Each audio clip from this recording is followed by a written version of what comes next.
ಖಾಸಗಿ ಆಸ್ಪತ್ರೆಯಲ್ಲಿನ ಬ್ಯಾಟರಿ ಕದ್ದೊಯ್ದ ಘಟನೆ ಪುತ್ತೂರಿನ ದರ್ಬೆಯಲ್ಲಿ ನಡೆದಿದೆ.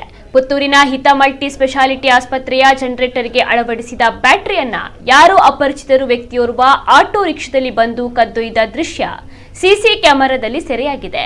ಆಸ್ಪತ್ರೆಯಲ್ಲಿ ಕರೆಂಟ್ ಹೋದ ಸಂದರ್ಭ ಜನರೇಟರ್ ಚಾಲುವಾಗದೇ ಇದ್ದು ಪರಿಶೀಲನೆ ನಡೆಸಿದಾಗ ಬ್ಯಾಟರಿ ಕಳವಾದ ಪ್ರಕರಣ ಬೆಳಕಿಗೆ ಬಂದಿದೆ. ಈ ಕುರಿತು ಪುತ್ತೂರು ಠಾಣೆಯಲ್ಲಿ ಪ್ರಕರಣ ದಾಖಲಾಗಿದೆ.